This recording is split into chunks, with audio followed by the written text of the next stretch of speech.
그래서 이렇게 파동의 굴절 관련해서 마무리를 지었고요.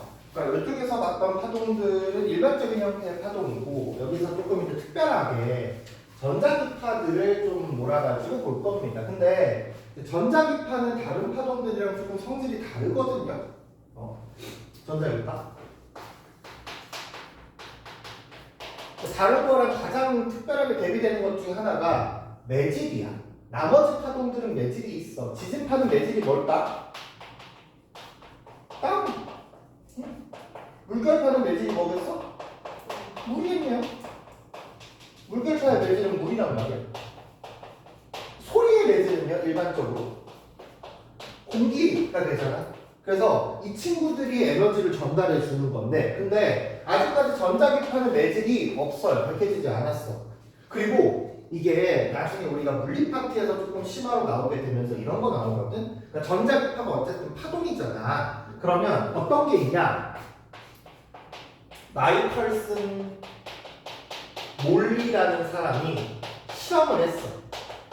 뭘 했냐면은, 그러니까 사실 이유가 되게 타당해. 왜냐? 아니 전자기파를 뺀 나머지 파동들은 다 매질이 있잖아. 얘만 없다는 게 말이 안 되잖아. 그러니까 매질이 있는데 우리가 이 매질의 존재를 인식하지 못하는 것 뿐이다 라는 거지. 그러니까 공기도, 그러니까 지금 우리가 공기가 안 보이잖아. 안 보이는데 소리도 공기를 통해서 전파되는 걸 알았던 것처럼 아직 우리의 관측 범위에 측정되지 않는 무언가가 있다 라고 가정을 했어. 그리고 그 전자기파의 매질이 되는 거를 에테르라는 물질로 명명을 했습니다. 그래가지고 실험을 하는데 실험하는 방법이 되게 재미나. 자, 그래서 거울을 설치를 해가지고 A는 빛을 이렇게 어떻게 보는 게 맞겠지? 거울을 내가 어떻게 설치해야 될까?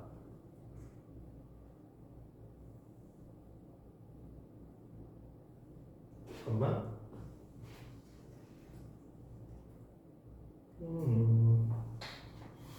그냥 여기서 이렇게 꺾여 나온다 할게. A는 이렇게 쐈어. A는 빛이 이렇게 통과되도록 거울들을 설치해서 반사가 팅팅팅팅 되도록 세팅을 해놓은 거야. A는. 잠깐만. 저기 이렇게 반사가 되면 안 되지. 입사가. 잠깐만. 어떻게 해놓는 게 좋으려나? 이렇게 빠져나가도록 세팅을 했어. A는. 그 다음에 B는 여기서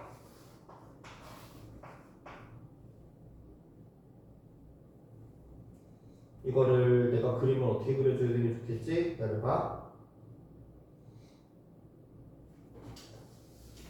포인트는 결국 경로거든. A는 이렇게 빠져나가도록 했고 B는요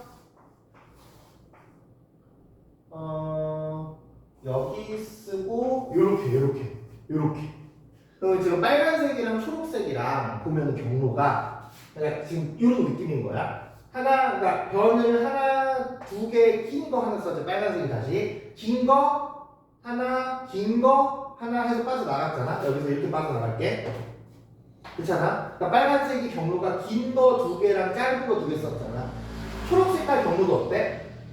긴 거 두 번째 났으니까 두 개랑 그 다음에 짧은 거 두 개를 썼단 말이지. 그러니까 이게 지금 내가 각도가 바로 생각이 안 나가지고 좀 이상하게 튕기긴 했는데 포인트는 이거야. 이게 에테르라는 물질이 있으면 이 에테르라는 물질이 가만히 정지해 있는 건 아닐 거 아니야. 그렇잖아. 어떤 방향으로든지 움직이고 있을 거란 말이지. 그래서 어느 방향으로 움직이는지 모르니까 이거를 가로 세로 막 왔다 갔다 모든 방향에 대해서 세팅을 하는 거야. 그래서 이것뿐만이 아니라 그냥 되게 다양한 경로로 빛을 다 튕겨내는 거지. 그랬더니 이런 원리를 알아내게 돼. 광소 불변의 원리.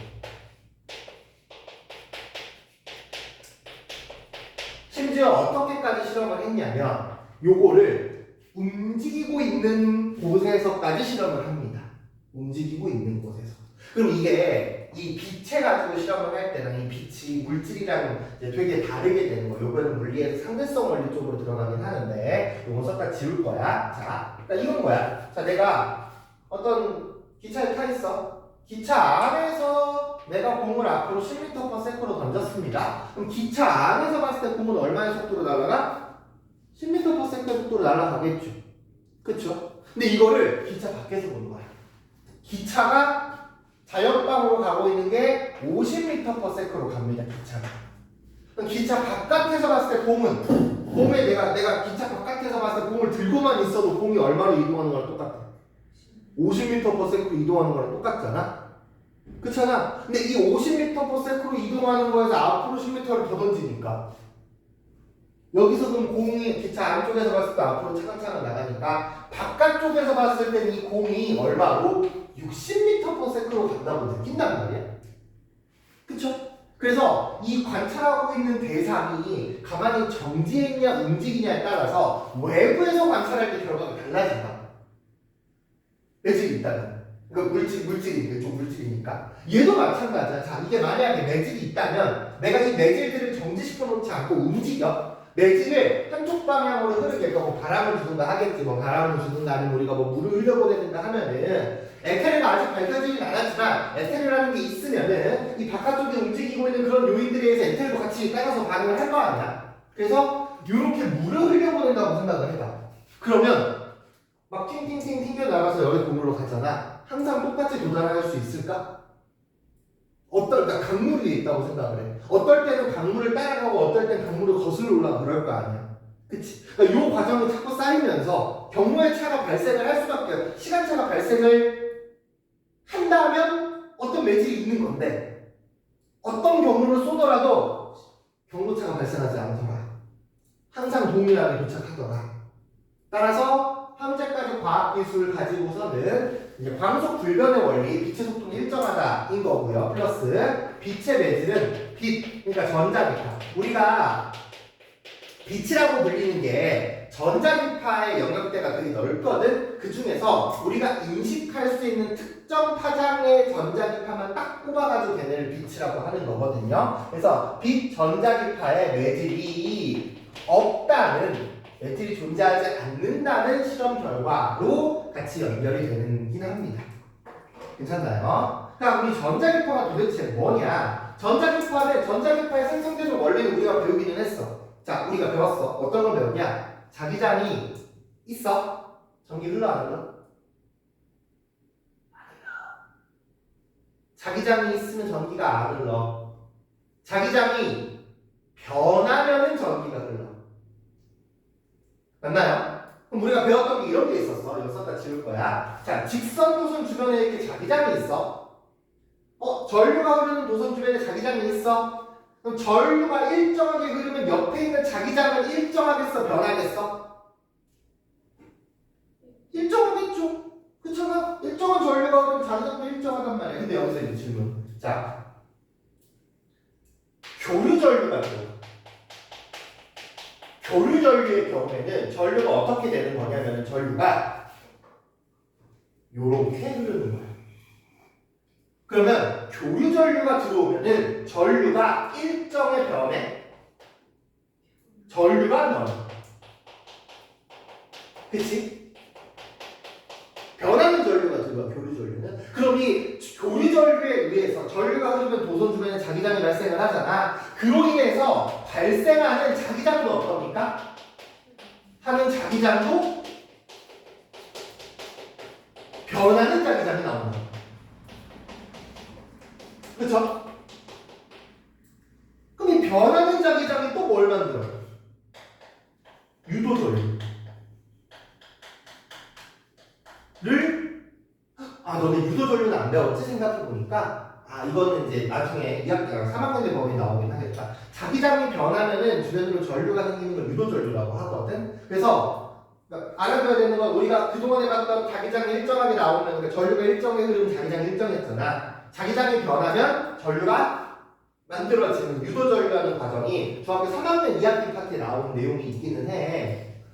선행했던 친구들은 배웠구나 생각해보니까. 또 우리 전자기도 배웠으니까 했잖아. 마이너스 n d 파이 dt에서 자기장의 변화가 싫어서, 그러니까 들어가는 자기장이 증가하는 게 싫어서 나오는 자기장 들어가는 자기장 했던 거, 그게 이쪽 부분이거든요. 그러니까 같이 연결이 되는 거야. 그러니까 교류 전류를 걸면은 변하는 전류가 생기고요. 그 변하는 전류에 의해서 변하는 자기장이 생기고요. 이 변하는 자기장에 의해서 또 전류가 또 생기는 거야.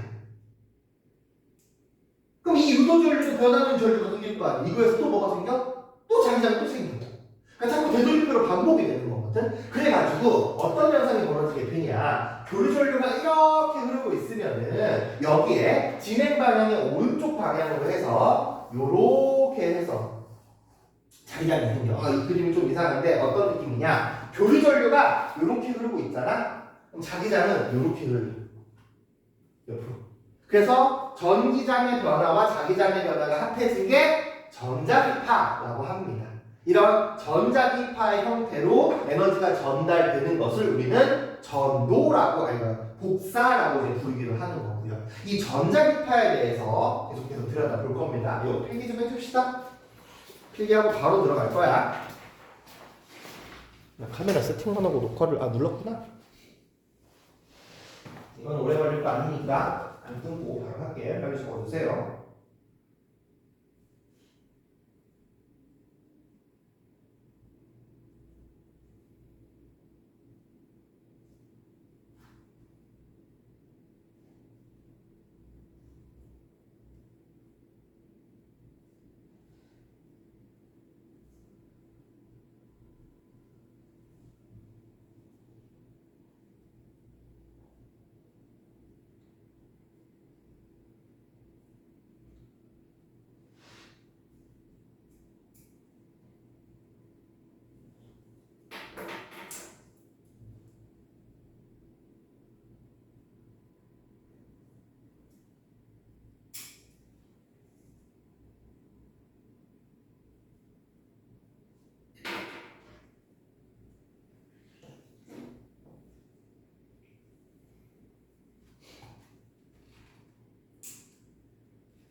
저 제일 마지막에 쓴 빨간색, 초록색으로 된 거는 안 그려도 돼요. 저거는 이제 인수해놓은 거 있으니까 인수해놓은 거 그림 보면 됩니다.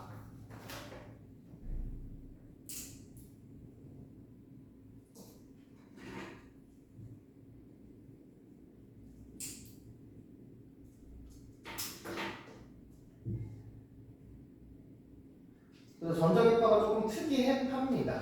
전자기파랑 대비가 되는 게 소리거든요. 그러니까 소리도 그렇고 지진파도 그렇고 물결파도 그렇고 얘네들 외질이 있잖아. 그래서 특히 소리 같은 경우에서는 진공에서는 당연히 안 들리고요. 공기랑 그러니까 기체랑 액체랑 고체 상태에서 누가 제일 전파 속도가 빠르냐? 고체에서 전파 속도가 제일 빠릅니다. 그래가지고 그 너네 실전화기 이런 거 들어봤잖아. 그치? 해봤니? 생각보다 잘 모르거든. 그 실을 통해 가지고 전달이 되는 게 공기로 전파되는 것보다 실을 통해서 전파되는 게 실제로 전파되는 속도가 더 빠르기도 하고요. 공기 중에서는 초속 330m 정도라고 보면 돼요. 현재 우리 온도에서는. 저번 시간에 우리 분절하면서 낱말새 단말주의 하면서도 빛의 소리의 속력에 대해서 간단하게 얘기는 했었지. 그렇지? 자, 이렇게 되고요. 이 전자기파는 우리가 파장에 따라서 구분을 하게 됩니다. 파장에 따라서.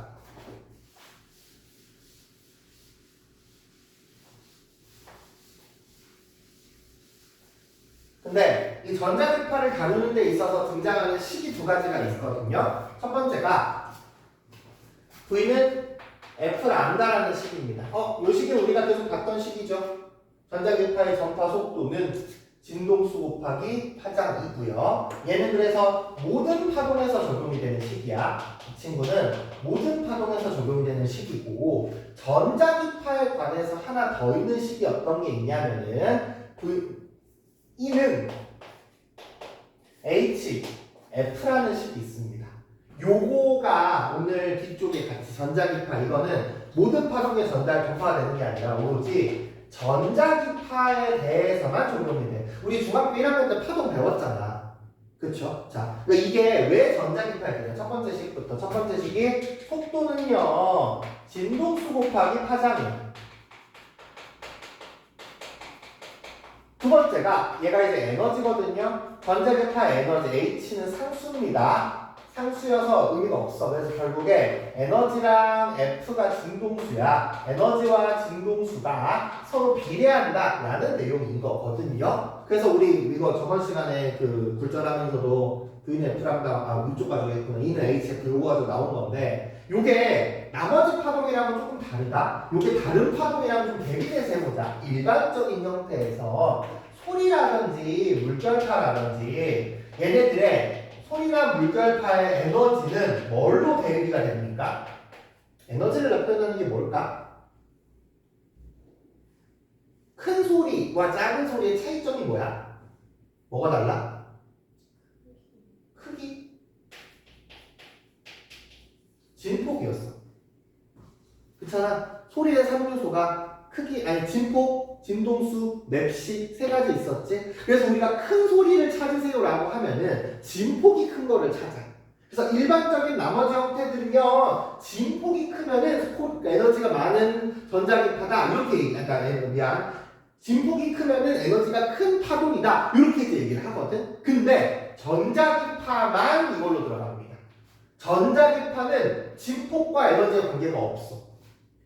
전자기파의 진폭과 에너지는 관계가 없고요. 전자기파의 에너지는 진동수에만 영향을 미칩니다. 왜? 나도 모르겠어. 그러니까 모르겠어. 그냥 그래. 얘만 특별하게 그렇단 말이야. 그래서 얘만 특별하게 그래서 나중에 뭐 이거를 밝혀내면은 노벨상 타겠죠. 그렇죠? 이런 거 밝혀내면 노벨상 타는 거지. 이거 왠지 모르지만 그냥 우리가 쓰고 있는 거거든요. 그래서 전자기파는 에너지가 진동수에만 영향을 받습니다. 그래서 전자기파를 내가 파장의 길이에 따라서 나눠볼게.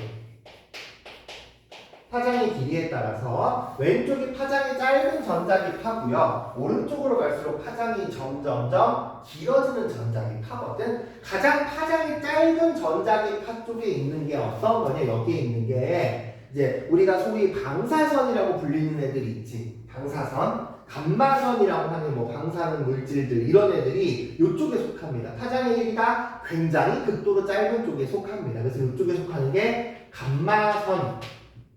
얘를 우리가 감마라고 읽어요. 이것보다 조금 긴 게 X선이 여기에 들어가고요. 그 다음에 파장이 쭉쭉쭉 진행이 되다가 잠깐만 혹시 빼먹은 거 있을까봐 확실하게 좀 써줄게. 네.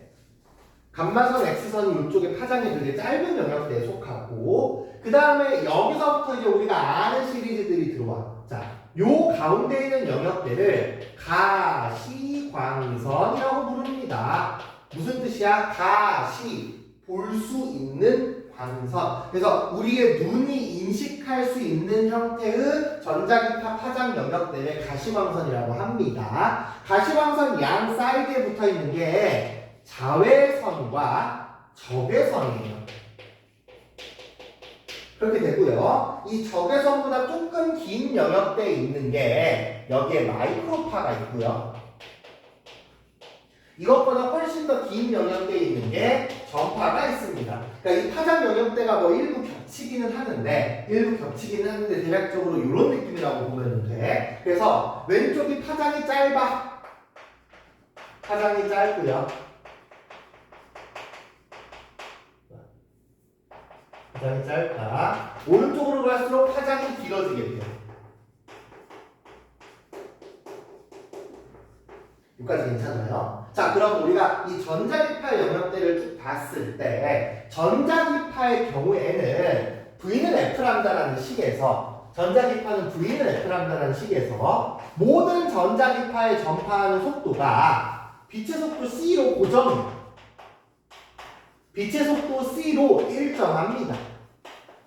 이거는 감마선부터 시작해서 전파까지 마찬가지입니다. 모든 전자기파는 우리가 알고 있는 빛의 속도 초속 30만 킬로미터로 일정합니다. 그런 상태에서 파장이 짧다는 것은 그 진동수가 어떻다는 겁니까? 크다는 거거든요. 그래서 파장이 짧은 쪽에 있는 애들이 진동수가 크다라고 할 수 있고요. 반대로 파장이 큰 친구들은 진동수가 작다라고 할 수 있어요.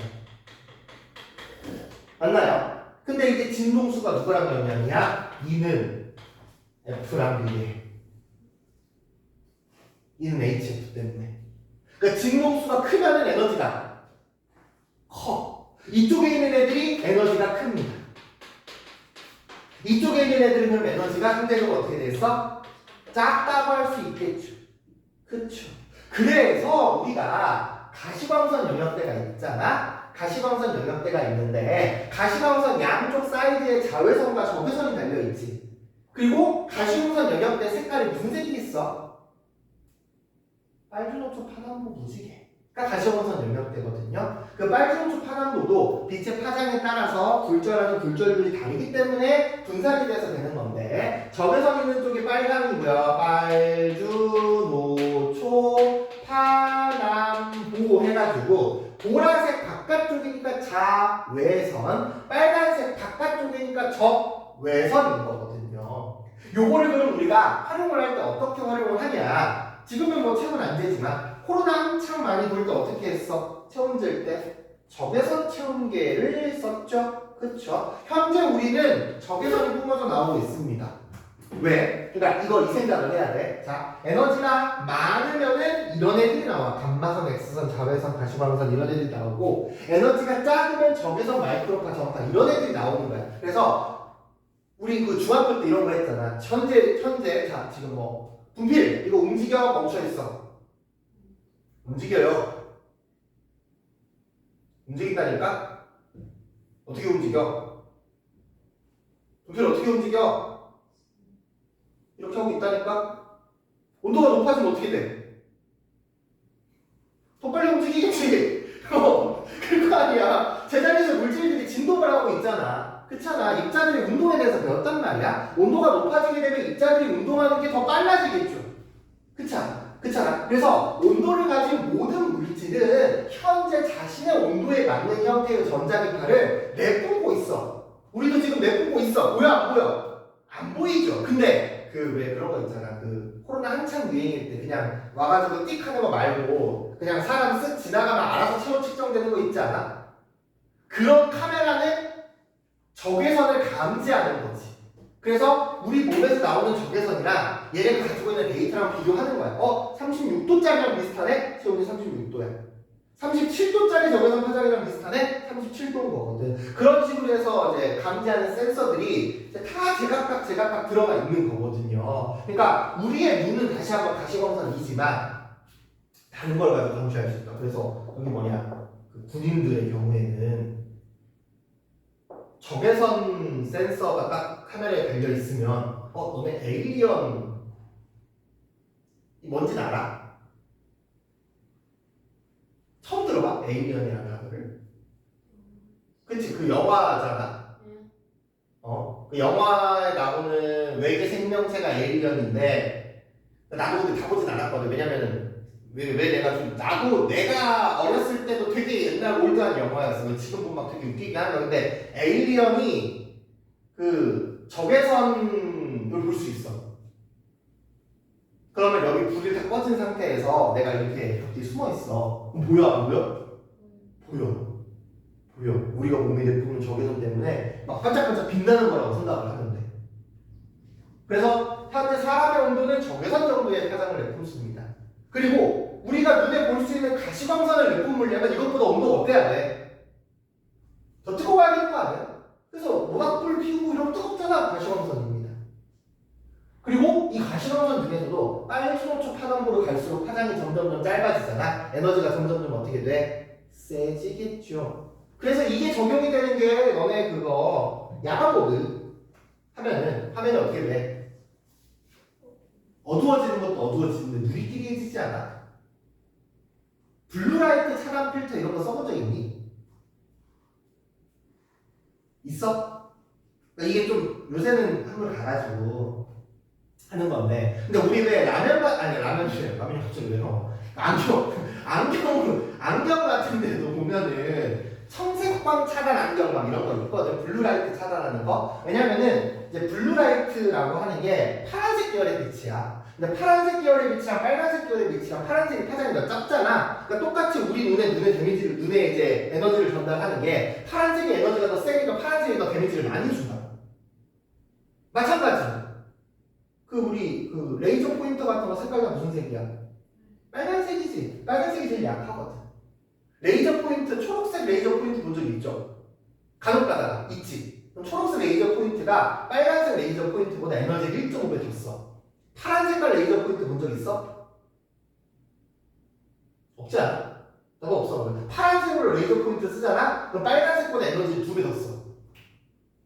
그리고 굳이 그러면 안 그래도 레이저 포인트 눈에다 하면 위험하다고 하는데 파란색은 2배의 센 에너지가 나오는 거니까 되게 위험하다고 할 수 있겠죠.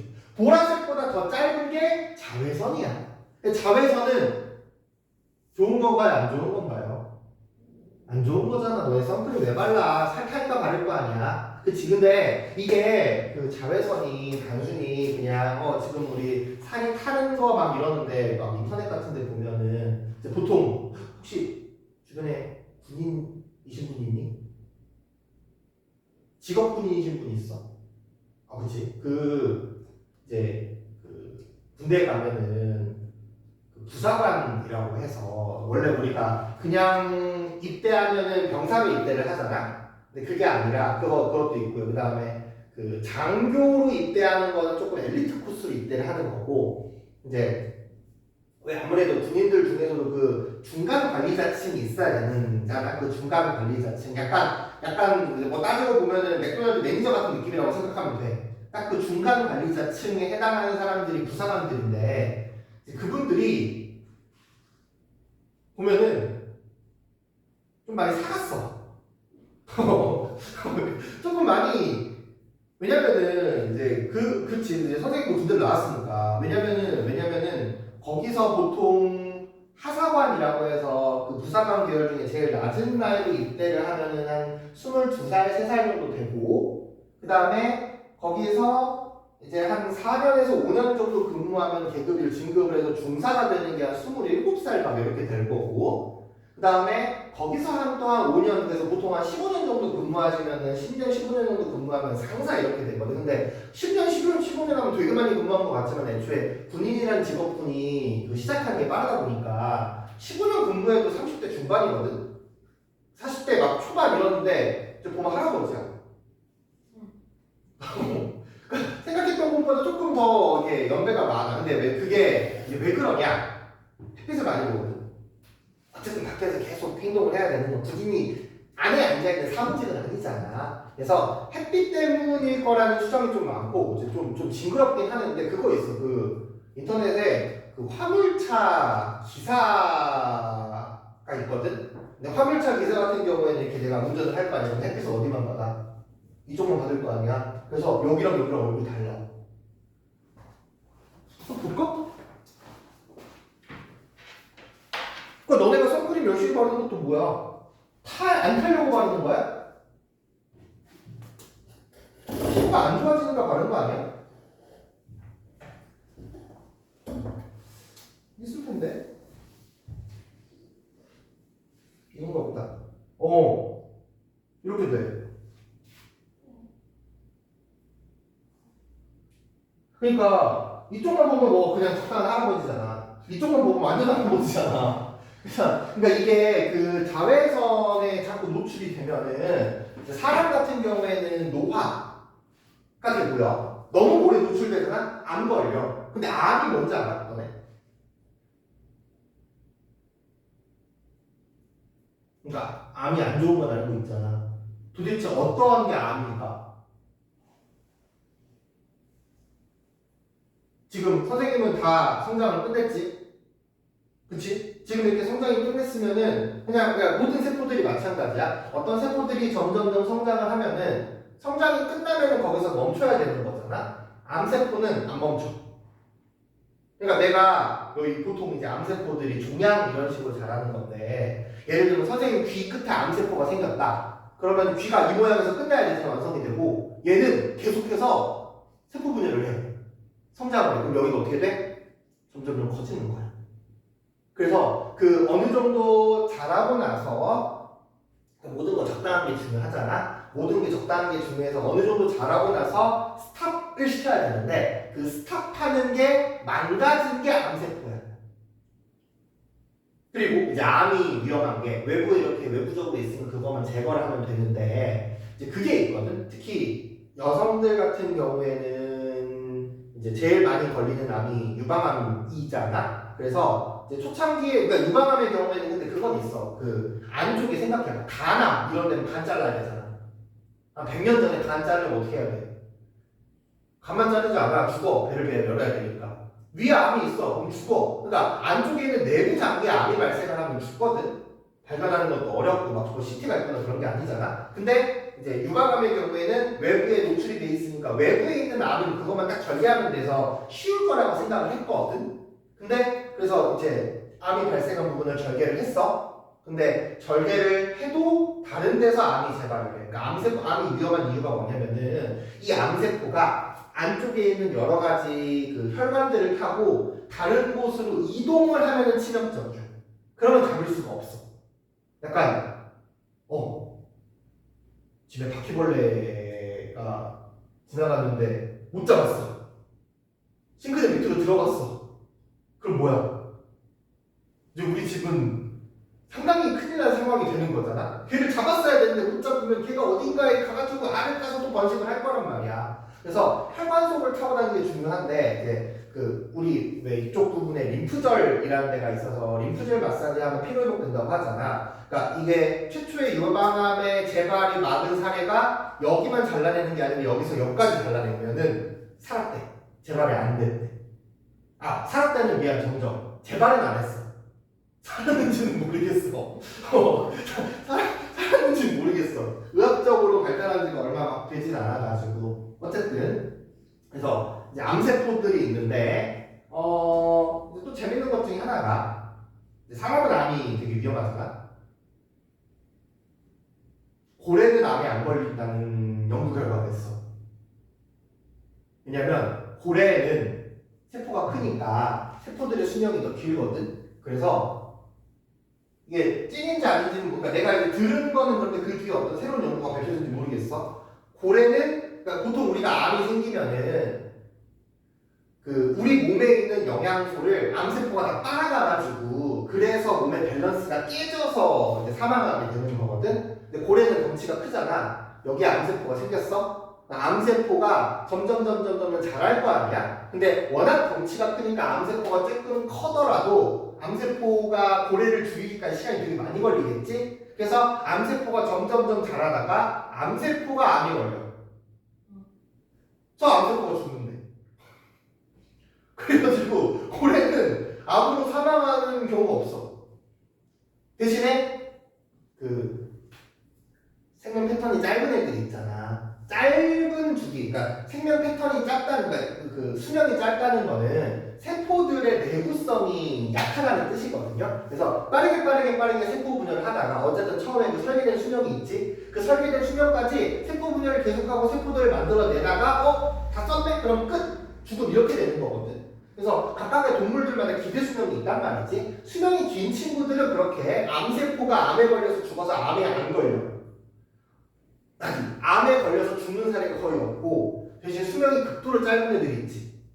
쥐 이런 애들 암 발병률이 되게 높은 편이고요. 그 다음에 우리랑 밀접한 것도 고양이나 강아지들. 고양이 키우니?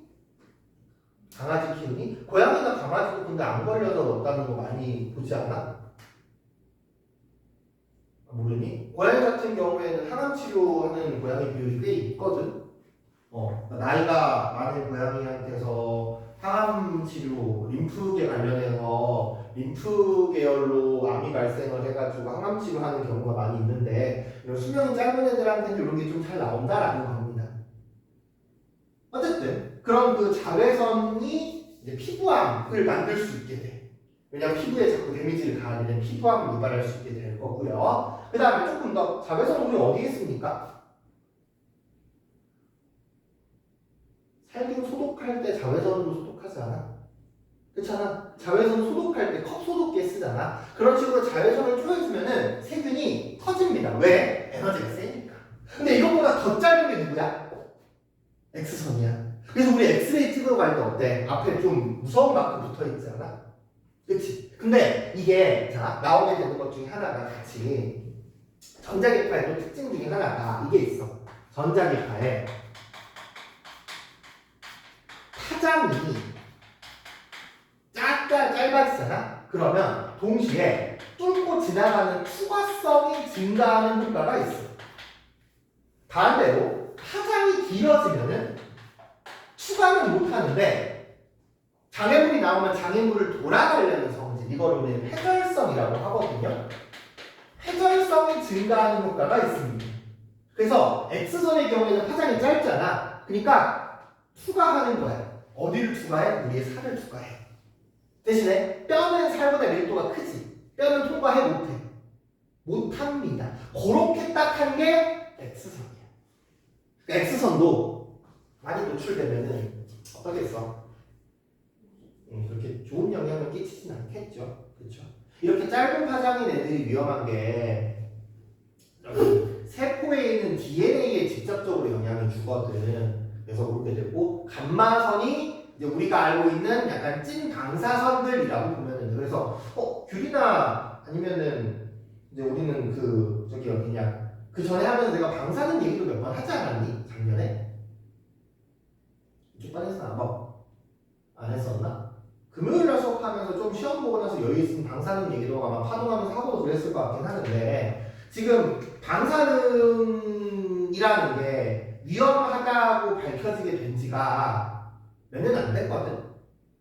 100년, 애초에 방사능이라는 게 방사능 에너지를 우리가 활용을 해서 얘가 되게 방사능 에너지, 방사능 관련해서 위험도가 알려지게 된 지가 얼마 안 됐어. 옛날에는 몰랐습니다. 그래서 요거 방사능 관련해서 방사능 물질 관련해서 되게 유명한 사람 중에 한 명이 퀴리 부인이거든. 퀴리 부인이 라돈을 발견을 했어. 그리고 그 라돈이 방사능을 주변으로 배출했는데 방사능을 배출한다는 게 요 전자기파를 배출한다는 거야. 그래가지고 색깔이 약간 푸르스름하고 초록 색깔 빛이 나는 신비한 돌이야. 그러니까 그래 봐. 돌덩어리가 약간 이제 오묘한 초록 색깔 빛이 띄면은 얼마나 신기하겠어. 내가 그거 발견한 사람이야. 그러면 자랑해야 되지 않을까? 그걸로 노벨상 탔는데? 그래서 품 안에 넣고 다녔어. 그래서 만나는 사람마다 이거 보여줘. 피리부인 유방암 걸려서 죽으셨습니다. 지금으로 따지면 방사능 물질 여기 품 안에 넣고 다니는 거거든. 그런 것도 있었고요. 아니면은 뭐 이게 미국에서는 한 1970년대, 60년대까지 방사능 물질을 가지고 어린이 장난감이 만들어졌어. 그래서 그때 당시에 소아기형이라든지 이런 게 발병률이 올라갔던 시기도 있었고요. 지금은 누가 봐도 위험한 걸 알고 있잖아. 그럼 방사능이 도대체 왜 위험한 거냐? 얘는 파장이 극도로 짧은 거야. 에너지가 엄청 세죠? 그쵸? 근데 파장이 짧으면 투과성이 크지? 어디를 뚫고 지나가냐? 핵 속을 뚫고 지나갑니다. 그러면 핵을 들어가면 핵에 누가 있어? DNA가 있잖아. 그러니까 DNA는 우리 몸을 설계하는 설계도라고 보면 되는데 DNA가 이렇게 펼쳐져 있으면 이 DNA 펼쳐져 있는 데를 방사능이 그냥 툭 지나가 버려. 그럼 DNA가 잘라지겠죠. 그렇죠. 그래서 방사능에 이것도 마찬가지. 방사능에 노출된 사례들이 꽤 있어. 특히 가장 최근에는 저기 일본에서 그것도 근데 이제 한 15년 됐겠다. 근데 일본의 그 방사능 물질을 모아놓은 탱크에 고양이가 들어갔다 나온 적이 있거든. 그럼 이제 걔는 그게 방사능이 좀 무서운 게 뭐냐면 내가 방사능에 노출이 돼. 그러면은 이게 나만 되고 끝이 아니라 내가 방사능을 외부로 발산하는 매개체가 돼버려. 그러니까 고농도의 방사능에 노출이 되면은 그냥 일단 고농도의 방사능에 노출되면 죽어요. 왜냐면은 현재 우리 몸에 있는 세포들은 계속해서 끊임없이 세포 분열을 하거든. 내가 피부 이렇게 긁어. 그러면 각질 떨어지잖아. 그렇지? 각질 떨어지면은 그 각질 떨어진 만큼 피부를 새로 만들어야 되잖아. 그걸 못 만듭니다. 그러면은 이제 몸에 있는 모든 세포들이 괴사가 되고 계속 우리는 계속해서 새로운 세포를 만들어서 채우고 이제 오래된 세포를 버리고 하는 과정이 진행이 되는데 그게 안 되니까 그냥 죽어요. 그리고 현대의학으로 살릴 수가 없어. DNA를 안에 들어가서 모든 세포의 DNA를 다 조립하는 게 아닌 이상 현대의학으로 방사능에 노출되는 걸 살릴 수가 없기는 하거든. 그래서 이런 애들이 뚫고 지나가는 성질이 강해서 되게 위험하다라는 거지. 자, 반대쪽으로 가면 점점점 어떻게 될까? 파장이 길어지니까 에너지 세지겠어, 약해지겠어? 약해져요. 특히 이 마이크로파가 재밌는 파동이야. 이 마이크로파는 특허권이 발동되는 파동은 아니거든. 그러니까 마이크로파가 어디에 주로 쓰이냐? 두 군데 쓰여. 전자레인지에 쓰이고요. 그 다음에 와이파이에 사용되는 파장 영역대야. 그래서 왜 전자레인지 보면은 전자레인지가 전자파가 나오잖아. 전자레인지 문에 뭐 철망 되어 있잖아. 안에 보이게 구멍이 숭숭 뚫려 있지. 그렇게 뚫려져 있어도 되는 이유가 뭐냐? 그 구멍보다 전자레인지에 사용하는 마이크로파가 더 길어. 그럼 여기서 질문. 아니 햇빛이 더 뜨거워 햇빛이 더 에너지가 세 마이크로파가 에너지가 더 세? 햇빛이 더 에너지가 세잖아. 근데 우리가 물그릇을 햇빛을 3분 냅두는 것보다 전자레인지 3분 돌리면은 되게 잘 된단 말이야. 전자레인지는 이게 이것도 발견해낸 사람이 좀 대단하긴 한 거가 너네 그 유리잔 소리 질러가지고 깨는 거 뭔지 알지? 그치? 근데 그 유리잔 소리 질러서 깨는 게 그냥 내가 소리를 냈다 지른다고 깨지는 게 아니거든요. 이게 공명이라는 현상이야. 아까 물질들이 가만히 있는 게 아니라 이렇게 움직인다고 했잖아. 각각 물질들이 가지고 있는 고유한 고유 진동수가 있는데 그 고유 진동수랑 동일하게 딱 아가리가 맞는 전자기파가 동일하게 맞는 파동이 들어오면은 파동의 에너지가 100% 전부 다 흡수가 돼.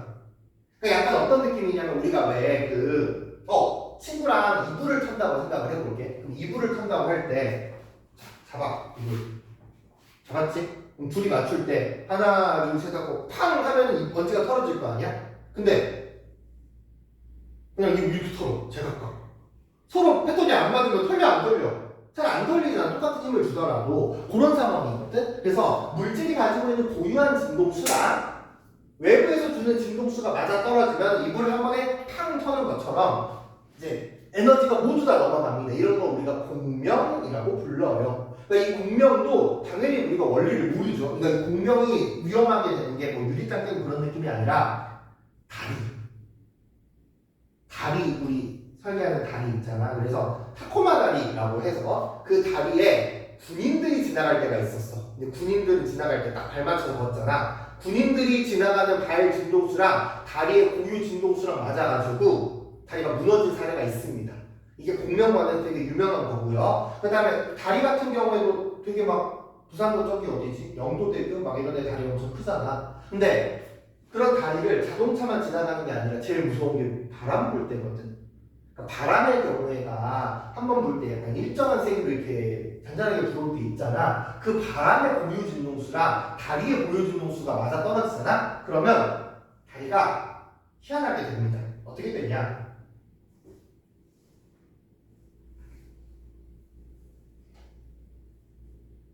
다리, 공명, 바람.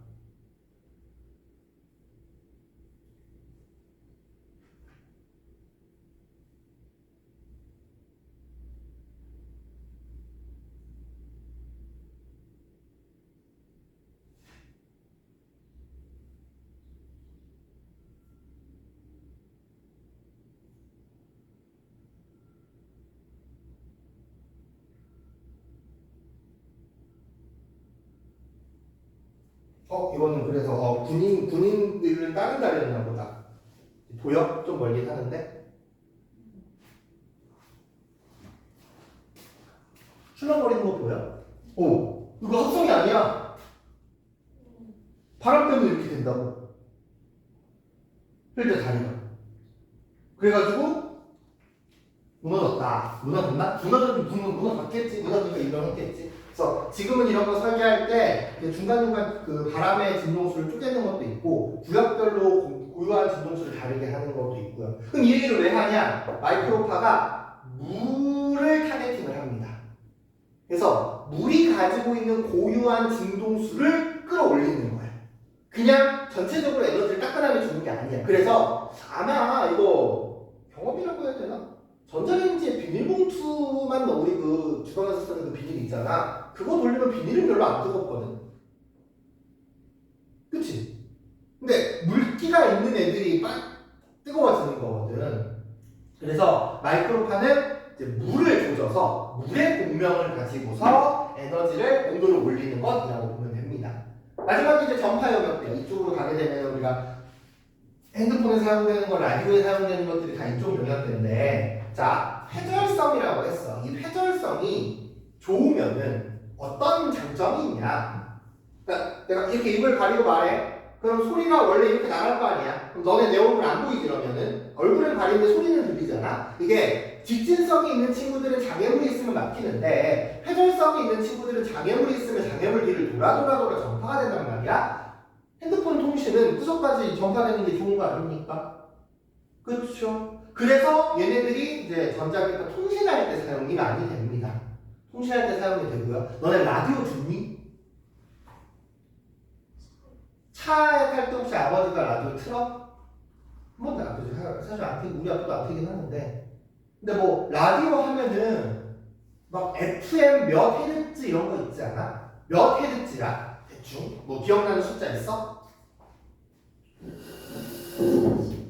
78.2MHz 이러거든요. 그러니까 보통 우리가 듣는 라디오는 FM 라디오라는 형태인데 FM 라디오는 70에서 보통 100MHz 영역대를 사용을 해. 그럼 메가헤르츠면은 1초에 100메가니까 100만, 1000만, 1억 번 100메가면 100만 번? 100만 번 움직인다고 보는 게 맞겠네. 1초에 100만 번 이렇게 움직이는 전자기파를 쓰는 거야. 근데 이거 말고 평상시에는 들을 일이 없는 게 AM 라디오라는 게 있어. 걔는 킬로헤르츠 대역을 써. 그럼 킬로헤르츠면은 메가에 비해서 진동을 많이 하는 거야? 조금 하는 거야? 조금 합니다. 그럼 진동을 조금만 파장이 어떻게 돼? 더 길어지겠죠. 그쵸? 그럼 얘네들은 뭐냐? AM 라디오는 평상시에 들을 일은 없고요. 재난방송용이야. 재난 상태가 되면은 장애물이 많아지잖아. 그리고 어디 막 구석지에 숨어가지고 숨는 게 아니라 구석지에 갇혀가지고 라디오를 켤 거 아니야? 그럴 때 좀 더 구석구석까지 전파가 되게 하기 위해서 재난방송용 AM은 킬로헤르츠 영역대를 씁니다. 그러면 더 깊숙한 곳, 산속 깊이까지 들어갈 수 있기는 하겠죠. 뭐 그런 것도 있을 거고요. 그래서 요게 이 추가하는 성질이 근데 그건 있어. 오늘은 전자기파에 대해서는 소개를 했고 다음 시간에 이 전자기파 특히 E는 HF에 관련해서 빛과 물질의 이중성이라는 파트를 들어갈 건데 이 빛과 물질의 이중성이 뭐냐? 말 그대로예요. 빛인데 마치 입자처럼 행동을 하는 거거든. 여기에서 회절하는 이 회절성이 파동성이야 얘가. 그러니까 입자는 절대 가질 수 없는 성질이거든요. 왜냐면 입자는 장애물이 만나면 튕겨나오지. 여기 장애물이 나오면 돌아가지 않잖아. 그치? 그 있는데 그 영화에 그 최종병기 활이라는 영화 있는데 들어봤니? 처음 들어보니? 거기에서 그 나오는 씬이 이거거든. 그러니까 뭐냐면은 그 자기 여동생을 이렇게 칼로 이렇게 앞에 위협을 하고 있어. 그럼 활을 쏘면 화살이 날아가다가 화살이 이렇게 날아가서 뒤를 맞거든. 화살이 이렇게 날아가서 뒤를 맞는단 말이야. 마지막 장면이 그게 이제 기억이 남는데 하여튼 이제 그런 것처럼 장애물이 만나면 근데 원래 이렇게 날아가서 맞는 게 말이 안 되잖아. 그치? 장애물을 만나면 휘어서 돌아갈 수가 없어 입자는. 근데 파동은 휘어서 돌아가. 그래서 우리가 어떤 게 입자인지 파동인지 확인을 하려면 요거를 확인을 합니다. 장애물을 만나서 휘었어? 그럼 얘는 파동이겠는데? 근데 빛은 아까 얘기했잖아. 장애물 만나면 휘어서 가볼까? 못 가거든? 근데 그건 있다. 아예 회전이 아예 안 일어나는 건 아니야. 왜냐면 그림자 생겼을 때 경계면이 뿌옇게 돼 있지 않아? 그러니까 되게 회전이 약하게 일어나는 거야. 전자기파의 파동이 짧아지면 짧아질수록 파동성이 약해지고 회전성이 약해지고 대신해서 직진하면 추가성이 강해지게 되거든. 요거는 우리가 입자성이라고 부릅니다. 그래서 감마선 아까 우리 방사선 노출했지. 방사선에 노출된 거는 그냥 어떤 거라고 똑같냐면은 우리의 몸을 되게 미세한 바늘이 쓱 뚫고 지나간 거랑 똑같다고 표현을 해. 그러니까 약간 진짜 입자, 총알들이 통과한 것처럼 이렇게 이제 보인다라는 겁니다. 알겠나요? 그러니까 이런 내용들이 우리가 전자기파에서 주로 이제 써야 되는 것들이라고 보면 될 것 같아요. 그러니까 이 마이크로파도 핸드폰 전파에 비해서는 파장이 짧은 편이잖아. 그래서 집에 와이파이가 모든 방에 구석구석 잘 터지니? 그러니까 이제 선생님 집 같은 경우에는 거실에 와이파이 공간에는 거실에 와이파이 공유가 있으면은 의도했는데 왠지 모르겠는데 우리 막내 동생 방에서 와이파이가 엄청 안 터지거든. 그래서 걔가 이제 방에서 원래 핸드폰을 하려고 하면 자꾸 기어 나왔단 말이지. 그런 것처럼 장애물이 있으면 장애물을 그렇게 엄청 잘 뚫고 돌아가는 그런 친구는 아니기는 합니다. 괜찮나요? 자, 이게 되고요. 이제 오늘 했던 내용이 요겁니다. 164쪽이거든. 칠판에 있는 거 한번 읽어보시고요. 칠판에 있는 거 적어놓고요. 오늘 164쪽에 있는 내용을 한번 읽어보면서 이제 내용 정리를 마무리를 할 겁니다. 네, 적어줍시다.